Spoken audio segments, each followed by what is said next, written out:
Have a blessed day mga Katito Bar. Una po ay ako ay nagpapasalamat sa Panginoon dahil sa kanyang wisdom na pinagkaloob sa akin. At maraming salamat din po sa mga loyal subscriber ko na hanggang ngayon ay patuloy na sumusuporta at nanonood po ng aking vlog. Maraming salamat po. Tayo po ay 1,000 subscribers na.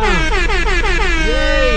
At maraming salamat din po sa mga bago nating kaibigan sa Qatar, sa Saudi, sa Hong Kong, sa US at saka sa Canada. At halos around the world ay meron na tayong subscriber. Kaya maraming salamat po. At nawa ipatuloy nyo po akong suportahan dahil tayo po ay marami pang gagawin na video sa channel na to at marami po akong isi-share. Kaya talagang ako po ay talagang masaya dahil tayo ay nakaabot na ng 1,000. At yun po, talagang labis po yung aking pagpapasalamat sa inyo. At ngayon po ay kami ay uuwi ng Real Quezon upang umattend po ng family reunion.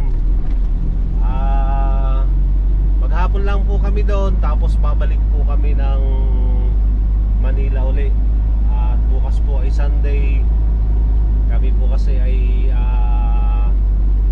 dito nag-charge dahil pagka Sunday po talaga ay binibigay po namin ang buong araw namin sa Panginoon para magpuri at magpasalamat po. Dahil yun po ay talagang araw po ng Panginoon, hindi po yung pwedeng palitan ng kung ano mang ating gagawin. At yan po ay ngayon po ay alas 5 ng umaga. At ang ating estimated time of arrival doon ay mga 3 to 4 hours po yung biyahe mula dito sa Manila. At ngayon po ay nandito na kami sa may Green Hills. Pakita mo, Kuya Rosen, ang lugar ng Green Hills. At medyo banayan po ang dami ng trapiko. Humihinto lang ngayon sa stoplight. Ewan ko lang dito sa may sa may pagdating na ng Pasig, Kainta, yan, medyo matraffic na rin po sa ganitong oras. At ipapakita ko po sa inyo yung mga lugar ng mga daraanan namin dito sa pag-uwi sa Rian. Makikita nyo po ang kagandahan ng mga tanawin dito. May bulubundukin, may palayan at may dagat. So at yan po yung mga kasama namin, mga log 2. Hindi ko po kasi nilagay yung mga upuan dahil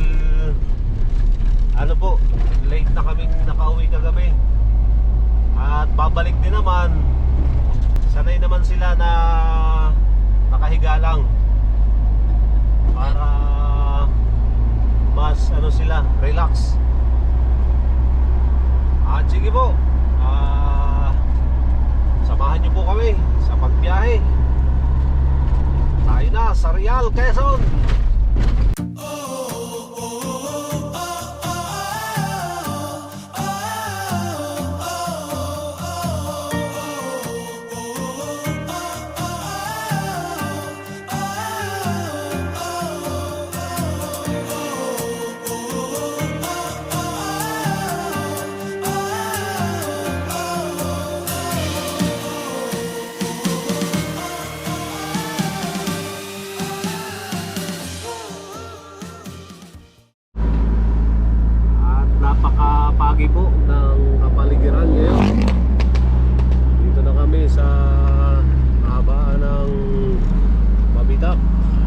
Laguna.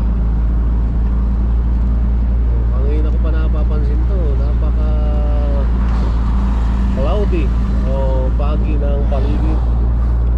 Halos hindi mo makita yung kagandahan ng bundok. Hello Real Quezon. Nandito na po kami sa Real Quezon. At ito ang daming ngayon nag-beach. Puno sila ngayon. At syempre dito muna tayo sa bahay at meron ditong kubo-kubo. Parang panglaban daw po ito sa may exhibit dito sa Real. Ito pulido ang kon. Pagkagawa, magaganda yung kahoy. At nandito na naman tayo sa probinsya. Buhay probinsya, napakasarap. Kahit ganito po kainit yung panahon ay talagang ramdam mo yung presko ng hangin. At nandito na muna si Simaron. Tambay-tambay lang muna diyan at may gamit na naman yan. Welcome po dito sa Mapalong, Real Quezon.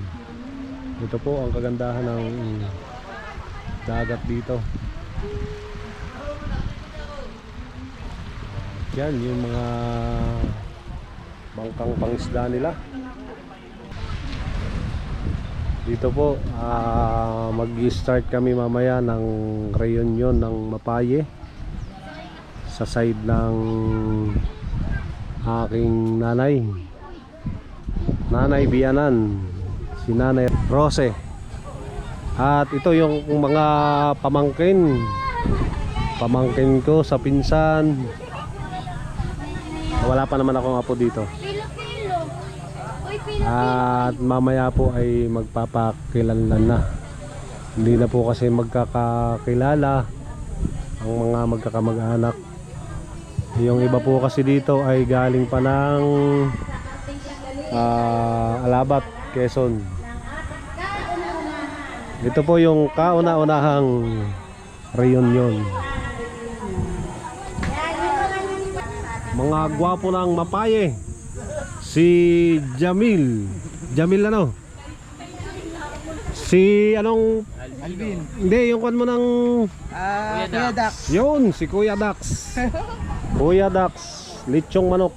Tama ano? Lechon fried. Fried chicken. Fried chicken. At ito si ano? Si gwapo. Siman to ngayon ano? Nag-aaral si Jekael. Siman. Saang school? Sa Impantado sa kuan. Ilog. Sa Ilog. Ayan o.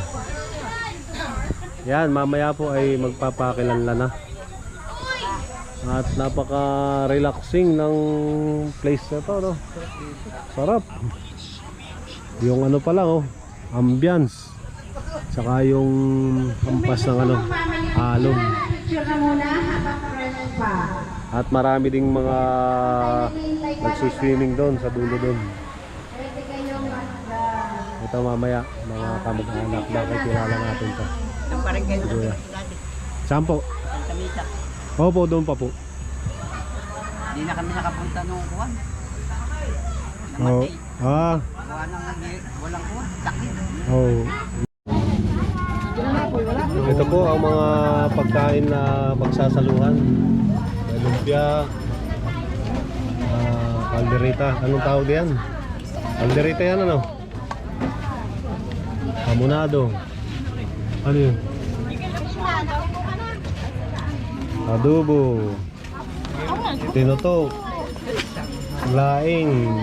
Ano pa yun sinaing na isda. Ito yata ay kon ano na nga ito? Ano nga yan, Bea? Alin? Yung luto na yan. Hindi ko alam. Minudo. Ano yun? Diniterita. Alin? Estopado. Estopado. Estopado. Sinantol. Inihaw. Anong lasa mo? Ano ito? Sinukmani. Tsaka sinukmani. Sinukmari. May cheese lang. Sinukmani rin. May cheese Ayan, lang. May cheese lang. At pansit. Ito ang family mapaye. Dami na rin oh. Talaga mga titikman lahat yan. 1, 2, 3, wow!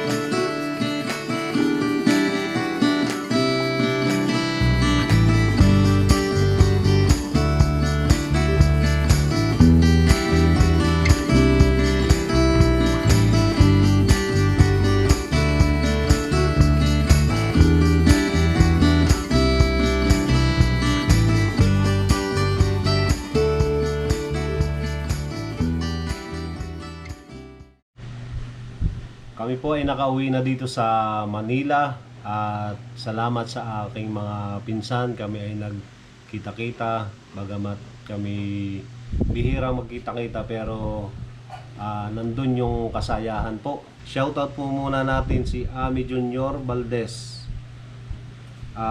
Nasa Saudi po sila sa Al Samal Palace BFF Indom. Shout out din po kay Porpuguta Gopis. Sir, assalamualaikum mga kaibigan natin to sa KSA Jisan, Saudi Arabia. At sino po ba yung nagpapa-shoutout dito? Ito po, may nagtanong po rin po sa marami na mga nagtatanong na sabi po dito ni Sleepy Honeybee. Ito po yung magandang question na dapat po nating malaman at kayo din po ang makakasagot nito. Ang sabi niya, gusto ko po malaman pag kumuha ako ng L3 hulugan, kaya ko po kaya hulugan? Nasa magkano ang kaya kita kasama hulog at sa pamilya ko, masipag naman ako. Yun po, unang-una po, mahirap pong sagutin tong tanong na to, no?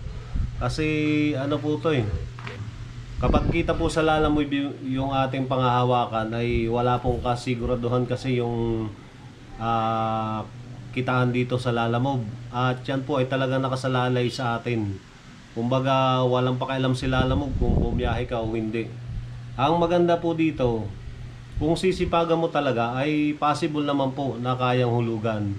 Halimbawa, kung ako po ang tatanungin nyo, kung ako yung yung kukuha ngayon ng hulugan na sasakyan, ay masasabi ko po na kaya kong hulugan dahil unang-una may diskarte na po tayo sa pagbiyahe sa Lalamove at lagi ko po ngang sinasabi o pinapakita dito na mag-target lang tayo ng income na 3,500 a day.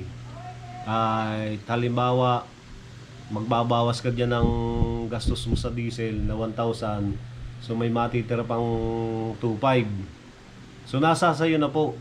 At talagang kung desidido po kayo na kumuha ng sasakyan, ay may binibigyan ko po kayo ng idea na kung nasa inyo pong pagtsatsaga at kasipagan ay kayang-kaya nyo po yan kahit hindi nyo po ipasok sa Lalamove, ay marami po namang paggagamitan yung ating mga sasakyan. Kaya kayo po kung nagbabalak po kayong kumuha, maganda po yan dahil naman magagamit kahit saan po natin yan yung sasakyan.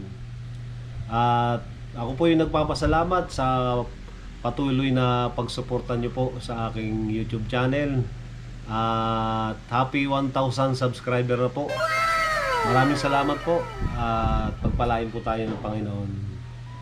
God bless everyone. Bye-bye.